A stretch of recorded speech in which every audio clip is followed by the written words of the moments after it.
This is the Blooming Psyche Podcast. Grab a seat and join us as we navigate life our own way. Now let's begin blooming our psyche.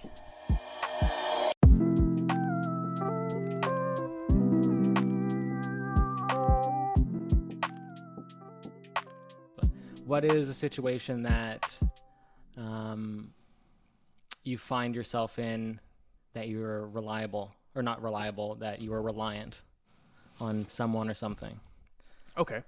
Back in the day, I thought I was reliant on marijuana to sleep. Ah. Yeah. I thought that was a problem that I was having, is that I just couldn't sleep unless I smoked.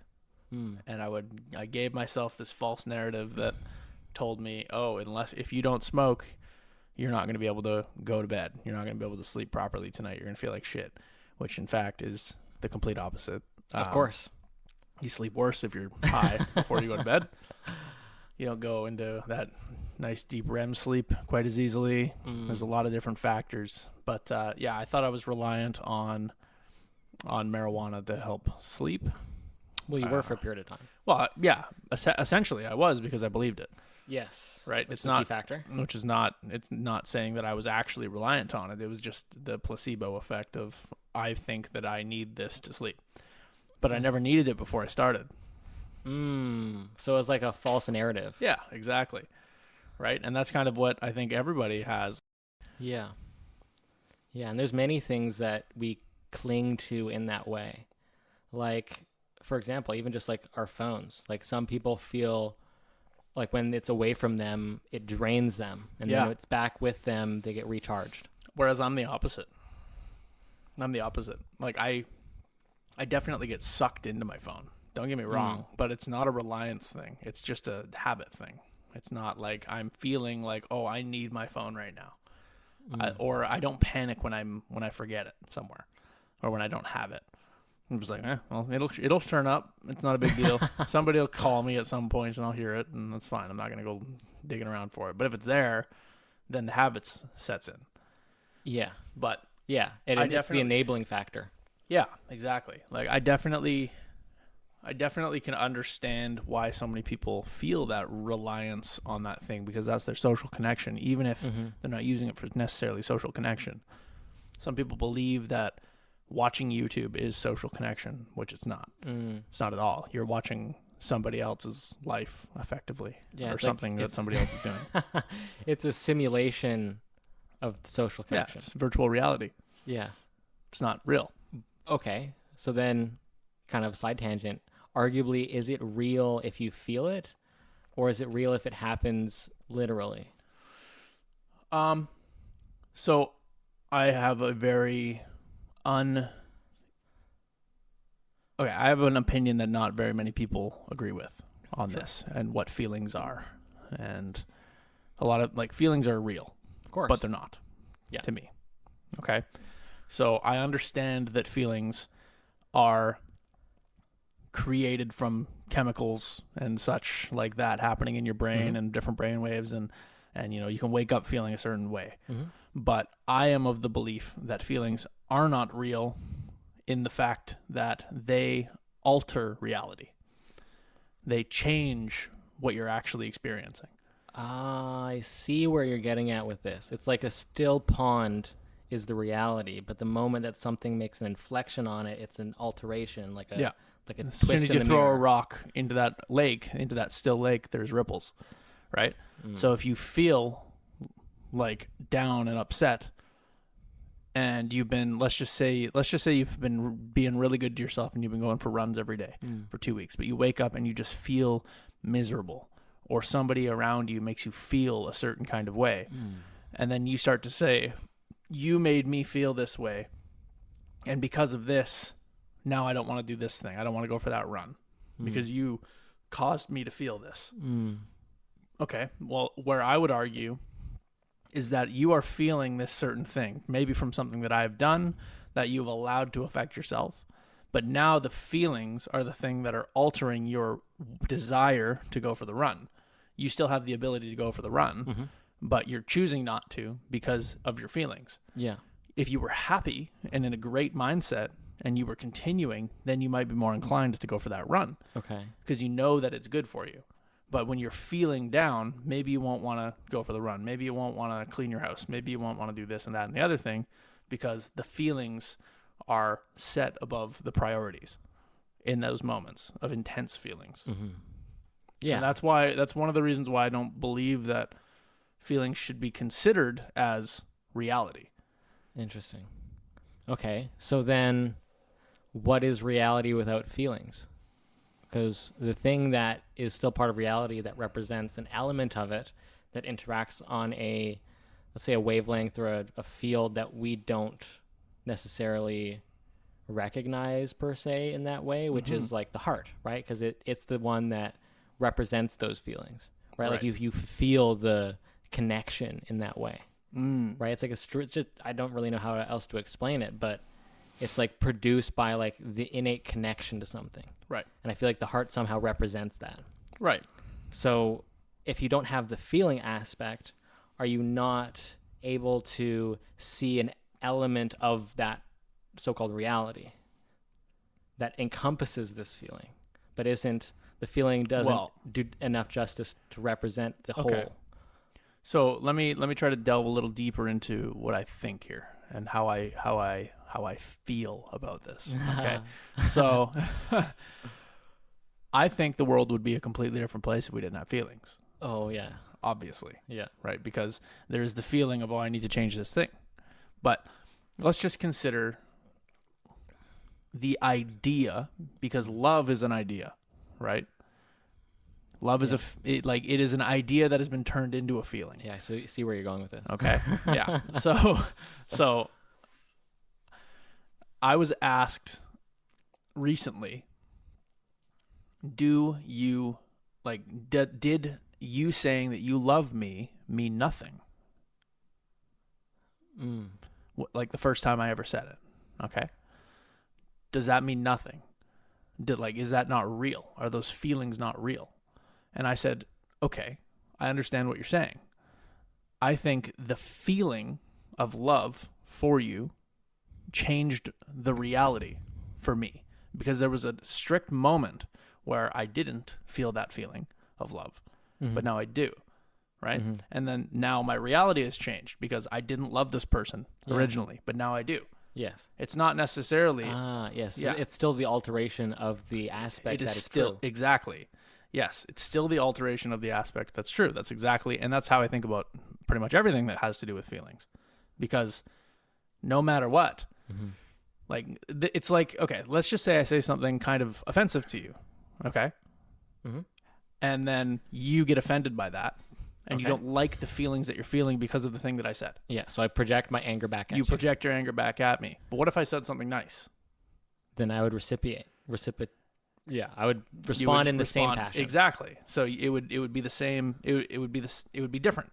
Yes, right. It would be different. The reality would change in front of you as I say the offensive thing or as I say the nice thing. Yes, and that is encompassing with everything. To me, in my opinion, I don't know if that I know a lot of people are just like, oh, like my feelings are run my life, and that's true because feelings change your reality, of course. But feelings are not. It's so hard to explain. No, it makes sense, right? Because in a way, we use words or different concepts or things to describe angles that we can see something from. Yeah. Right? And the thing with the emotion is it hijacks the location from which you're looking. Yeah. This is a very key element, right? Because you can either, through thought and placebo or other elements where you use the leverage belief, you can put yourself in a position with your feelings, which is real, but chosen because you decide to feel a way because of whatever future intent, whatever that you decide that shifts that state. Right. That will relocate those angles that you have at your disposal. Right? So I can only think in a way that's available to me in the moment because of the way that awareness or consciousness allows us to view it. Yeah. Right? So if I'm, let's say, I'm angry, right? Let's say this is my dominant element of emotion. However, there's still other sub aspects present, like let's say I'm calm but angry, or this but angry, but many other little sub facets. All of those will extend my reach of available thoughts in my perspective, right? Yeah. Like the way that I think about this. Because if I'm angry, I will think, and my disposition will shift to that kind of cadence or that tint. Exactly. But there's a really important factor that needs to be brought into account here. And that is, and I have an example of this and how to take control of this in a sort of small way, which is, have you ever been angry but then had somebody ask you, hey, how are you feeling? Like felt angry? The feelings of angry. Yeah, it's like what the surface level what feeling. the word angry means, right? Yeah. Okay, yeah. But then you say that you're angry, and now you've identified yourself as I'm angry. So now you've told your body, okay, it's okay to be angry. Yes. It's okay to continue this behavior and act this way. Well, something that I do a lot of the time is if somebody notices that I'm off, or let's just say I am feeling angry, but I haven't like identified that I'm feeling angry. I'm just feeling some kind of way, or my body and my brain is acting in some kind of way, right? And then somebody brings it up. Instead of just being like, oh, I'm fucking mad. This happened and blah, blah, blah. Yeah. A lot of the time, I just think about it first. And sometimes people look at me like I'm crazy as I think for 8 seconds to what I'm feeling and what my body is going through. And then I say, you know what? I'm fucking happy. I'm doing great.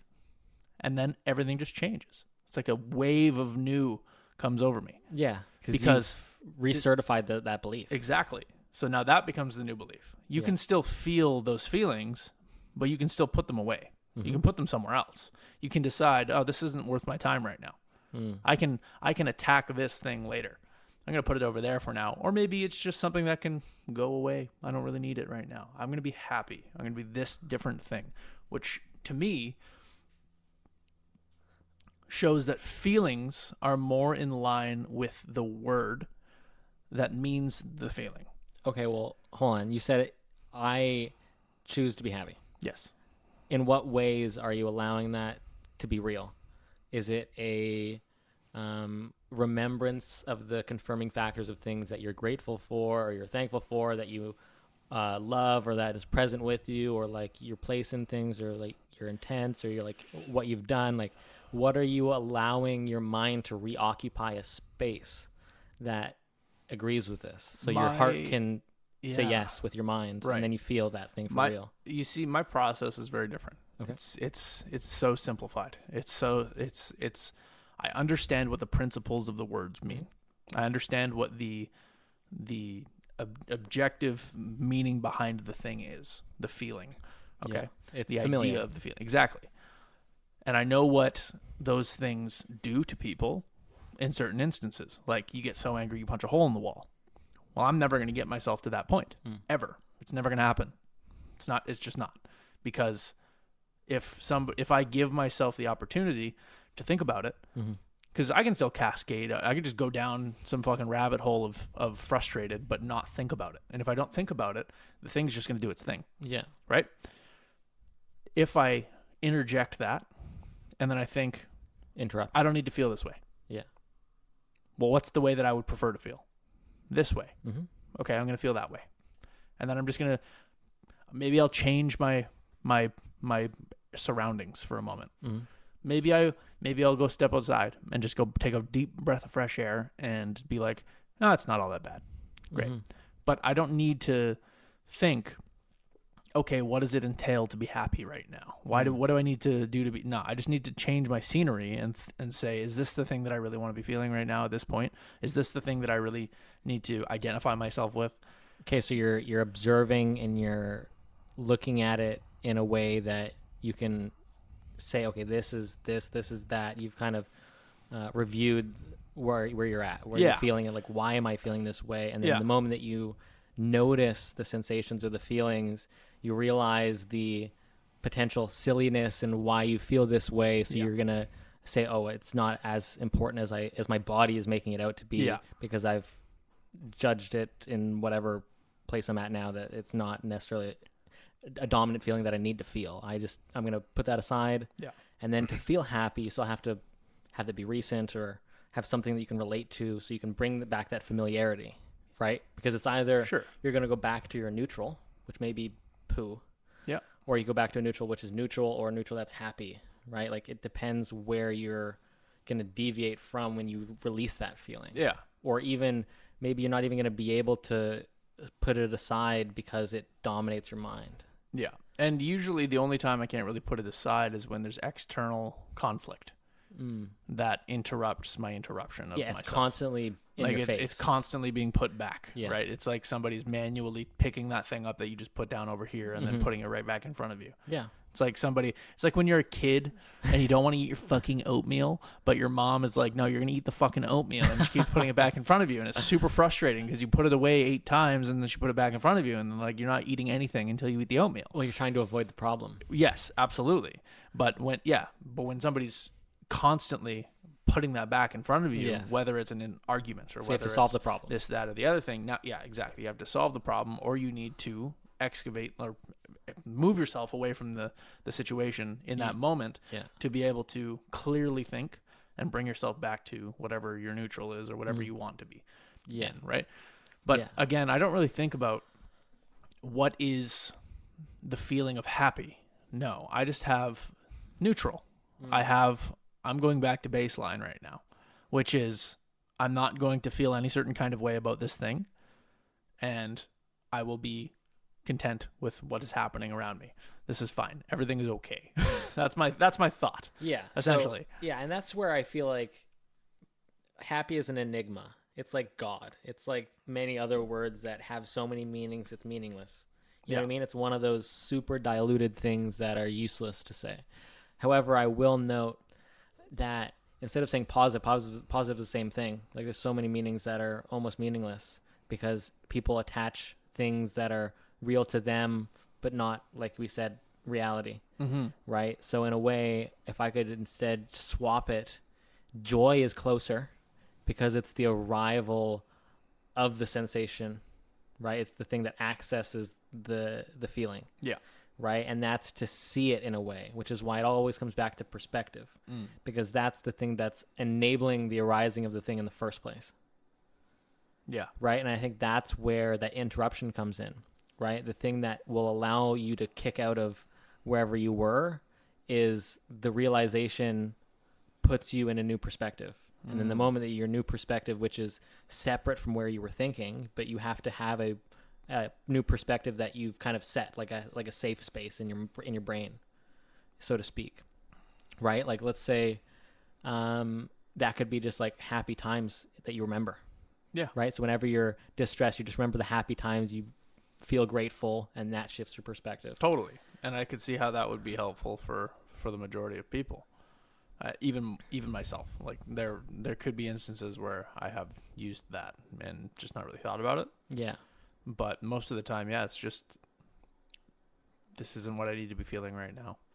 And I'm going to step away from that. And it's in the past.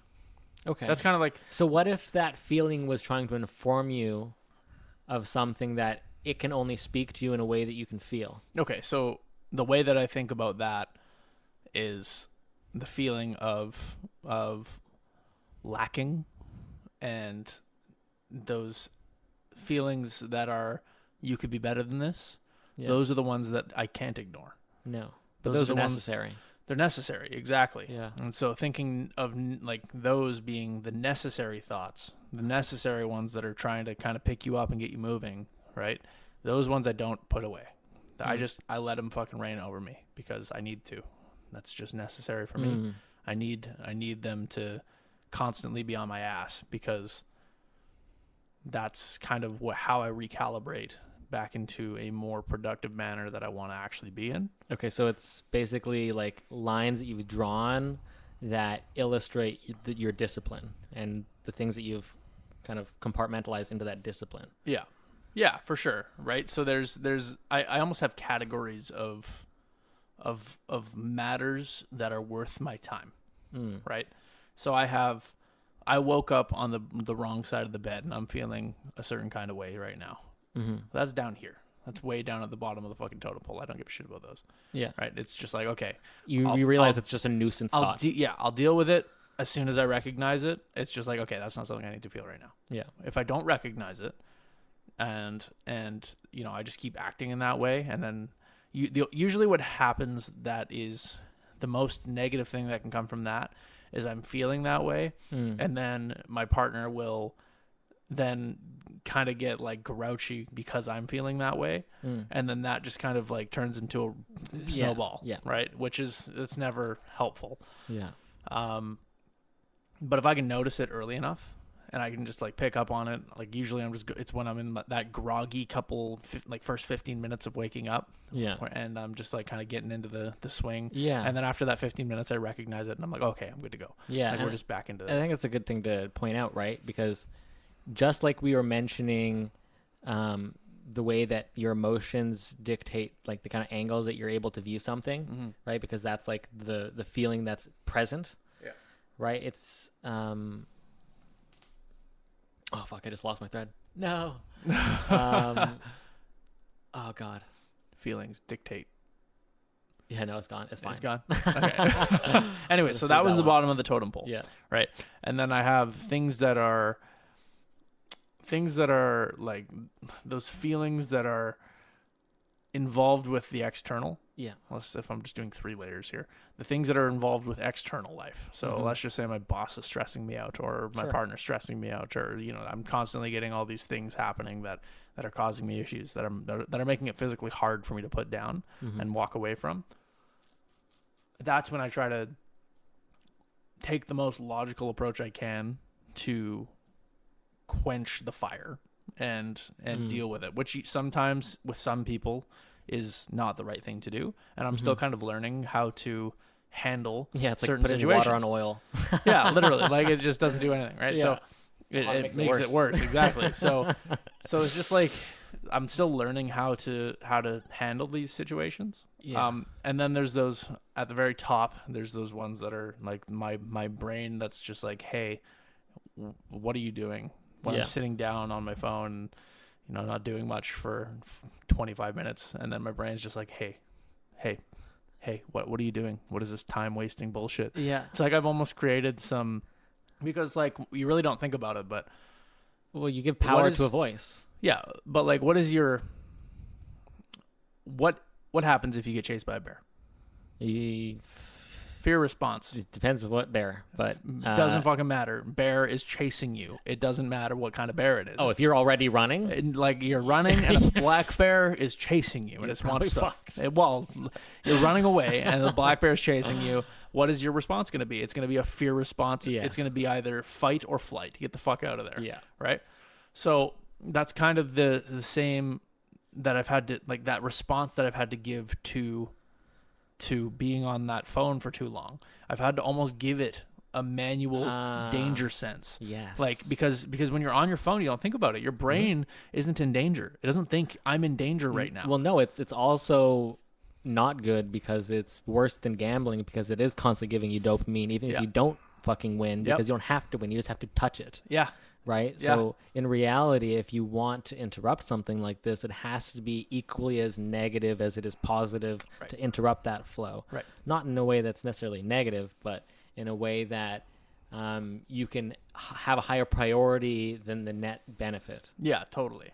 But yeah, I've almost had to give it a danger response. Yes. That's had to be my process. It's like, okay, I'm on the phone. I've been on here for 20 minutes. This is dangerous to your future. What are you doing? Like, why is this, like, get out of here, evacuate, fuck this, like, stop doing that. And then I'll usually just throw my phone away. And that's like literally, I'll just toss it. I think I've said this before, but I like throw it across the room at the bed sometimes, or at the couch. And it's just like, that is the most hardcore interruption. Just fucking huck it. And then everybody looks at me like, yeah, totally. It's like, you're out of here. I don't care about you. But like, everybody looks at me like I'm nuts when I do that. And it's like, I get why.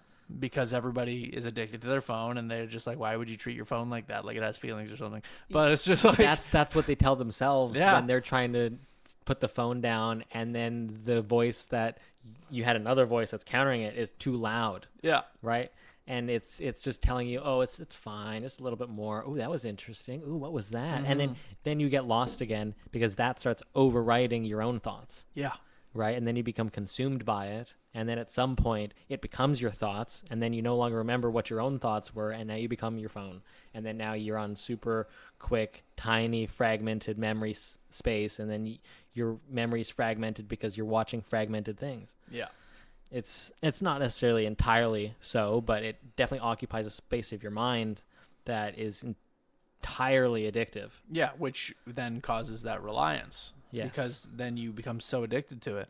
That's why, like, you see some kids where they get their phone taken away by their parents, and then they turn into little fucking crackheads, and they're just like meth addicts. And it's like, come on, man, come on, give me the shit. Like, it's just like, can let me just watch one video? Let me watch it. Like, and they're freaking out. Yeah, and then you got to think back to human nature. Mm-hmm. If this is something that your body craves so deeply because of whatever fucking things you've told yourself it's useful for, you're now going to fight for this thing. So whenever someone criticizes something or some kind of idea that's on this thing or something about the phone against you, and someone tries to take it away, or whoever, like, doesn't really matter, but you will defend the thing because it's giving you something. Yeah. And you don't want it to not give you something. Yeah. So now you're being irrational. Yeah. Right? This thing that isn't you is now you because you've identified a part of it with you. Yeah. And this happens This in many things is with my ideas. phone. Yes. Yes. This thing holds my identity in it. Literally. It has my Facebook. It has my Snapchat. It has my Instagram. It has my all of this stuff. Yeah. This is my communication. This is me. This is how I portray myself to the world. Yeah, it's like saying you have an iPhone and someone talks shit about it and now you're mad. Like could you imagine getting your entire identity sucked out of your face, how that would feel? Like just getting your entire you sucked away in a matter of seconds. It's Think like about it. Medusa, you just become stone. Yeah, you're just frozen. You're just like, what the fuck? Like, that would be the wildest feeling. And some people literally feel that way with their cell phones. Yeah. Or with like something that they're super addicted to, like video games or whatever, right? Or people. Dude, I remember when I was a kid, I got World of Warcraft taken away. 2 days after I got a subscription. I got it taken away for like a year. Oh my God. I flipped a table. I was so mad. I flipped a fucking table. I was so mad. You're like, gets brand new game, expert, like insanely hype about it. So 2 hype. days later, year Gone. ban. It's Year like, ban. I bought the year subscription for like $100 and something or whatever, a couple $100, and I was pissed. I would break things. Dude, I was so mad. I was like, you guys owe me this If I was much younger. money because I just bought this thing, and nope. Oh my God. Nope. Fucking pissed. That sounds horrible. It was for my young child self. Now it's just like, it is what it is. Well, yeah, you got to roll with the punches. Yep. Right? And that's where it kind of incentivizes that. Yeah. Right? It incentivizes the rolling with the punches, Mm-hmm. which is where eventually you take enough punches that you don't want to have more. Yeah. So you start to make things that help you out with that, Yeah. which is kind of like what we're talking about. Yeah. Right? You don't want to be addicted or just way too reliant on something, or at least something that is genuinely degrading or degrading you. Yeah. Right? Like in different ways. You don't want that to, it can yeah, do. something or somebody, Yeah, right? all sorts of things. Yeah. Like basically life. Like say external things like people, your circumstance, your life, your job, Yeah. your car, an accident, an injury, working at, like all sorts of things. Yeah. Yeah. It's interesting though. Like how would you approach somebody that's a little too overbearing, or like not, I can't say that. How would you approach if somebody was trying to, like, if somebody was reliant on you and you didn't feel like you were able to do the things that you want without having to go through them first? Because like I'm a very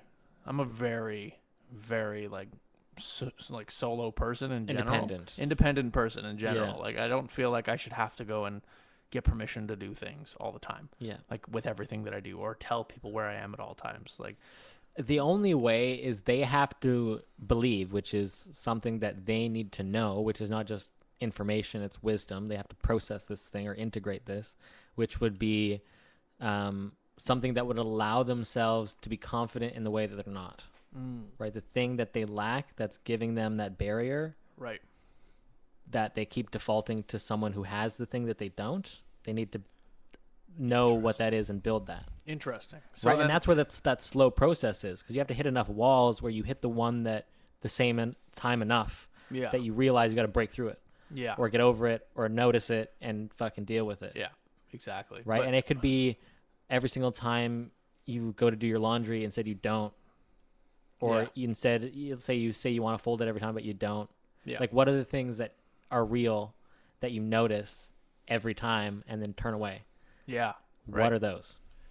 Yeah. Well, That's a good question. Yeah, for sure.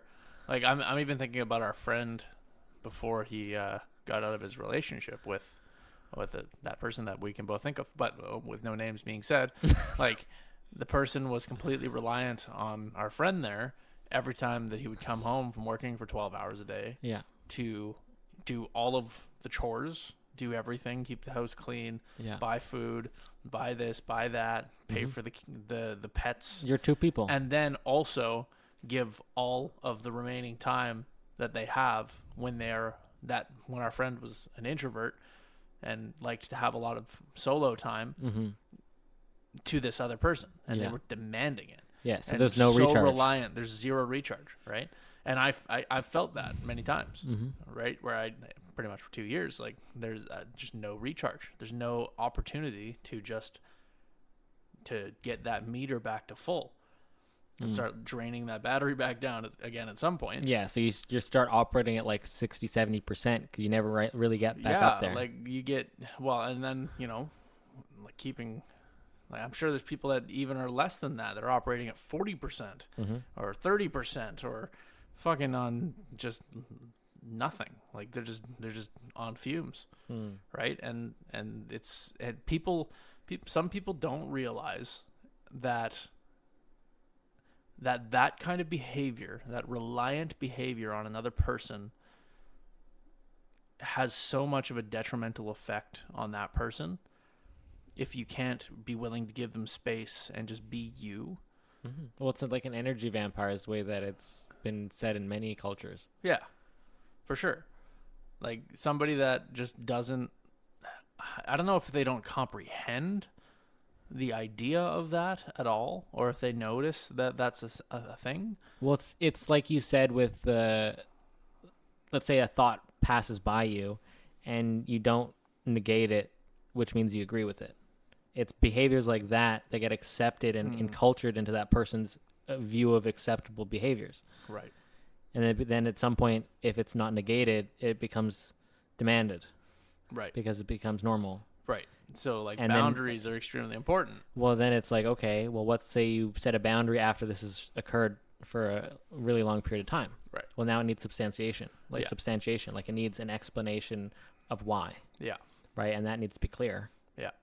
But it also needs to be like a specific line, not that if it's, I mean, you could have like soft line where it can be like close and on, but not like the moment you pass this line that I've set, it's like you're now in a bad spot, right? You don't want to make it like from normal to negative, yeah, so to speak, right? Yeah, and like so what about this then? Because I know of people that have set boundaries right off the hop in their relationship with somebody, but then those boundaries either don't get respected. That's kind of the overall, but like they either start off strong and then they dwindle over time, or they push over. They just don't even they don't even compute. Like, they're not even a factor. They're not even thought about. It's just immediately like just ignored. Those boundaries aren't a factor in our relationship. It's like you say something and then instead of like taking you seriously, you just like chuckle it off and like ignore it. Yeah, literally. Yeah, it's like I don't even like what you said was a joke. I don't like what you said, so I'm ignoring it because that's like your boundaries are not as important as what I want. Right. That's kind of like I know that there's so many people that are stuck in relationships like that. Well, it's blissful ignorance, and it's toxic. It's so toxic. It's like and so many people wouldn't see that as toxic. They'd just be like, well, it's no, you should. They're dynamic, especially like in a man to woman relationship. Like, thinking about it that way. So there's so many people with this idea and concept that men should be able to carry all of the burden for both themselves and their woman, and like that to me is crazy. That's a crazy thought. I think Well, it sets really, really high expectations. really high. With depending on the negotiations or even just like respect, the returns, not making it like a trade, so to speak, but if it's not balanced Yeah, well, like think about. in other capacities. I know that this is gonna sound dumb, or maybe not dumb, but like I know that this is gonna sound a little bit weird, but it kind of is a contract. It is When you get into a relationship with, like, especially when you get married to somebody, it's that's kind of a contract. absolutely, you have to have some agreed you and them Yeah, that's separate from you and you. exactly, right. So just to bring, not to really bring my own into this, I've been talking about my own really a whole lot throughout this, but like I very early on said, in this relationship, I am me. There is me. There is you, and then there is us. But these are three separate things. Of course. And that was the expectation that I'd built, right? And there's been parts where that's dwindled because there's me who is introverted and very much recharges off of being by myself. Then there's her who is extremely family oriented and close with the people that are around her. And relies and requires having myself around, which can be problematic.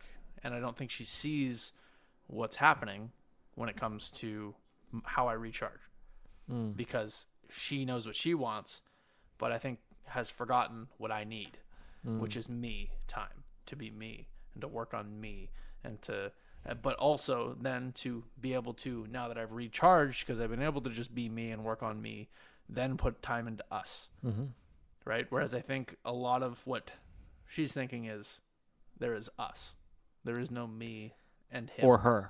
Well, that's what I mean. Like, No, that's what from her perspective, there is no her or you or me. There's us. just us. Yes. Right, and so that I should be able to do all of these things that she needs, which is actually us. She thinks that like I don't know if the idea or the thought is that I should have the same perspective. Okay. Or not. I don't know. Like, I'm trying to figure that out just through jumping through the fire, really. But like, I'm trying to do everything that I can to explain that my boundary that I set from the very beginning is the same. Right.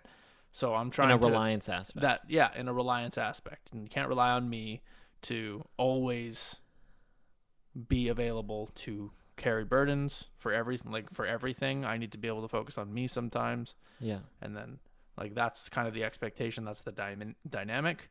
I can't always be expected to have myself be able to be available at all times, to be here just for you at all times, always, no matter what. Right? Of course. Because I have a life as well. My life before doesn't go ixnay just because now you are here and there is us. My life before is my life. I'm here. This is me. Then there is us over here. And us is very important to me. That's like kind of, if you're looking That's at the whole point. If you're looking at a Venn diagram, then there's us in the middle. My circle goes through that us. Her circle should go through that us. Yeah. That's how I think about relationships. Yeah, that's right? a perfect Venn diagram. Venn diagram is relationship. That's how I think about it, right? But I think a lot of the time, a lot of people tend to say, okay, there's me, this is my circle that makes up me, and now there's this other person, and now we just meld into one thing. And it's just one circle. It's just one big circle. And I think that can cause a lot more problems if that's the thought process. Yeah. So It just becomes super overlapped. And the problem with that is if there's a part that one person wants and another person wants and they compete, well, now one has to reign over the other because it's only us. Yeah. There has to be someone's a victor and someone's a loser. Yeah. That's the only problem with that. Even if it's not thought that way. Exactly. Because it's binary. Because you're just now flipping a coin. Yeah. It's no longer a 3D whole concept. It's like attaching identity of your phone to you. Right? The other person becomes you. Yeah. Yeah. And that's the tough bit. Well, especially if you have different like diurnal cycles, like you mentioned, like you're more like an introvert, right? So you, not basically diurnal, but like you operate on a different pattern, Mm. right? Like if you were to be like a president or something where you just constantly go, go, go, go, go, have to be super extrovert Yeah, speech all the totally. time, Yeah. you would become dust. You would become nothing. You would Yeah. you had no energy. You wouldn't be able to get out of bed. Yeah. Right. Totally. So if you're living the same path as someone else and it's just us, but they're opposite to you, or maybe their needs are different than you, or all sorts of other things, depending on the expectations of care, Yeah. right? It can be very consuming. Yeah. Not only energetically, like the energy vampire could be, physically. Yeah. But not that to say that that's the case, or just saying that that's a possibility. So it is very good to, like we're doing, and we're talking about like emotions and things, breaking down the substrate or the components of the situation, Yeah. so to speak, right? Because then you get to see why someone does what they do through their eyes, Right. and it's no longer I'm the victim, Right. right? Because you're realizing that they're doing what they're doing for a reason, and the situation is common, and you wouldn't have been there had you not had choices that also led you there, right? Yeah. So it's not playing sides. It's as the us is us. It's also, if you zoom out, you go back to the Venn diagram. Yeah. Right? Totally. Because you go backwards in time. You go before the us, which led you to there. Yeah. Yeah. Like I think about it. I am gonna have to wrap up here soon, but I think about it as if it just becomes the us, you are literally condensing all of the things that makes you and that person down into that one little oval shape, that little diamond shape in the middle of the Venn diagram. And now you have to squish all of this stuff together. And that's where I think fights start and arguments start, because you have all of these competing ideas that have been squished down into this like little tiny space. To one possibility. Which is only us. Yeah. Right. And that's where a lot of reliance grows, because if somebody's so reliant on the other person in the relationship and the other person is so not that way, then how is that ever going to work? Yeah. If there's no boundary, if there's no space given, right? Yeah. So, and you can apply that to everything. I was literally going to say the same Literally, thing, because relationship is a relationship. It's my relationship could be to this yoga mat, because the time that I've spent with it, I have a feeling of it. Right. And that could be anything, which is why it can be addictive. Yeah. Right. Like, how integrated is this thing to me? How much time does it occupy in my mind? How much time does it occupy in my life? How much effort do I give to it that occupies the energy in my gas tank of the day? Like, how much am I truly giving to the thing? Yeah. And I think those types of observations about our own self is what shows us the silliness of our own actions and our own feelings. Yeah. Because it really gives us perspective of like the simplicity of the certain things that we get annoyed at, or like we can start writing off little things that don't need to annoy us as much, but also illuminate all of the big things that might be having a drastic effect positively or negatively. Right. Absolutely. Right? Yeah. But that's more of like what we even just said. I just said it in a different way. Yeah. Well, that makes me want to like almost take all of the ideas and the things that I have a relationship with and make a Venn diagram of what does this thing do for me? What am I doing in relation to this thing? And then what are the two in the middle? Like, what does that middle piece look like? Yeah. Right. And how much do they overlap? How much do they overlap? How much is this thing giving? How much am I giving this thing? Right. And then go from there. And then that would be a really very, very good visual representation of, is this thing positive for me? Is this thing effective in my life? Is this thing going to be the thing that's going to guide me in a good direction? And we did talk about this concept a little bit last time. And that was how something that affects you will have a tangent effect on another thing. Like I mentioned, a fear of heights. If you have a fear of heights, what things does that fear of heights affect that's not fear of heights? Yeah. That includes a height. The subconscious biases of things that are dependent on how you think. Yeah. I have a fear of heights, so I'd never get into a helicopter. Absolutely. I have a fear of heights. I would never go skydiving. Yes. I have a fear of heights. I would never do this. I would never do that. Yeah, totally. And now it becomes a rule in your mind because you've decided a thing and you've made it a belief. Yeah. But ultimately, before the belief, it was a decision. Yeah. So now you just have to go back in time in your mind. May sound complicated, but it's just like thinking. Just like, I'm going to think of a time and then go back to when you made the decision. And then the moment you just look at the decision that you made, if you're in the objective space when you're looking at it, you're likely not in the same emotional context of it. Mm-hmm. So you have an objective view. Right. So the moment that you just look at it in that thought, you start to kind of unravel the impacts that it's having now. Right. Because you're just thinking about it now differently. Yeah. So you may not see it immediately, but it might clear up a subconscious bias that you've had. Right? And that's where the tricky piece is, because it has to display over time in behavior. Right. Yeah. Rather than the instant gratification, justification, and belief that something has occurred. Right. You must make it real and then it occurs. Right? But it has to first start in the mind. And this is where most people they can't even wrap their mind around it, because it isn't real before it happens. Yeah. Right? And that's where it becomes strange. Right? Because everything first happens in the mind before it becomes an action. So you have to treat it this way, or you become ineffective in the way they behave. Yeah. And then you start to think that, I have you're the this victim. feeling, and now I think this feeling is real. And then you make that feeling real. Yes. And before it's even actually real. And then you become the narrator. And then you become the narrator, but you can become a nuisance to other people, because you're causing problems for them before they're even a problem, without them even being a problem sometimes. Right? Like, you think about it, like, if I was to come here and I was to say, I fucking hate people that drive all the time, and I did that every fucking day, or people riding my ass on the road. People are so fucking stupid and dangerous on the road, and you were, let's just say you were a slightly timid, maybe you wouldn't even want to just go get your fucking license. Maybe that would like totally change your reality and your thought process on things, because you have this person just siphoning bullshit into your ears, saying that it's super unsafe to drive. Yeah. Well, what about that in the relationship sense, with anything really, or even just with people? Like, if you have somebody saying, "Oh, you made me feel this way because I assume that you're doing this, or I assume that you're thinking this," you're just going to annoy that person, because likely your assumption is making an ass out of yourself. Yes. You're not thinking about the fact that, you know what, maybe they're actually not thinking that. Maybe I'm just getting to myself. And you just talk before you actually think. Yes. And that's where it becomes more of a projection. Yeah. And then you're seeking confirmation. Exactly. Because you realize that you've just stranded yourself.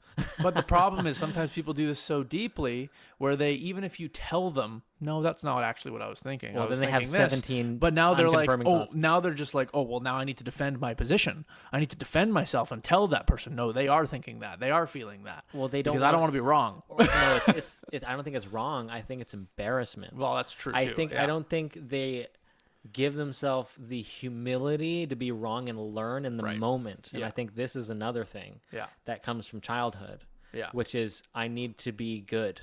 Right. I want to be a good kid. I want to be learning. I want to keep improving.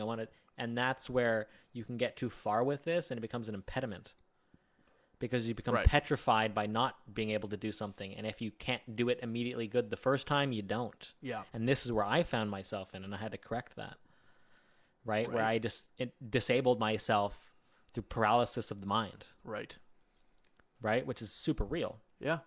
Right? But it just, to me, the only way that I was able to change that is to change the way that I looked at it.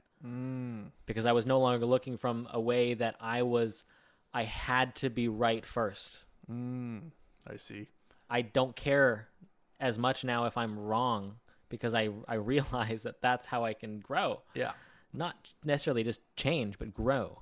Like specifically grow, because I can not do what the fuck I did. As simple as that. Yeah. Right. It's just not repeating my simple mistakes that I could have just learned from the first time. Yeah. Other problem with that is our memory slips because we don't have the same repetition. Yeah. We're just like, okay, do I need to repeat things well and like solidify myself so I can not become reliant on the things that occupy that space easily and bolster up my feeling, my energy, and my dopamine because it gives me quick hits? Or do I need to recertify my own being and be relying on me? Yeah. Rather than relying on something. Yeah. Because totally. I can become reliable to myself. Now I can put myself in a position confidently and execute. Yeah. And then that confidence can grow, and I can keep executing, and that will overwrite my preconceptions. Yeah, totally. right? And that's just slowly building a new you, and you can't just do that fast. Yeah, exactly. It can be fast, but it's usually jarring if it's fast. Yeah, the moral of the story is you can take the ability or the fact that you rely on things, and you can turn that into yourself, and then you can turn the reliance onto you. You have to rely on you, and nothing else, really. Like, really, you don't, like, it's just you, because that's all you really have. Yes, you just have this body and this meat sack that is yourself, and that is that. Yeah, and as much as we can covet relationship and society and culture and groups and community and family and bonding, at the end of the day, you still only have you. Obviously, there's many philosophies on what the self is, but I think the mastery comes from within. And I think reliance is one of those things that we give ourselves to others, or something outside of ourselves, and we lose a little bit of that. Mm-hmm. So I think bringing that back to not being selfish about the self, but noticing what the self does. Yeah. In context to other things. Totally. Yeah. But it's been a fucking epic conversation. Absolutely. As usual. Thank you so much. Fuck yeah. Thank you, everybody. We'll see you next time. Take care, everybody.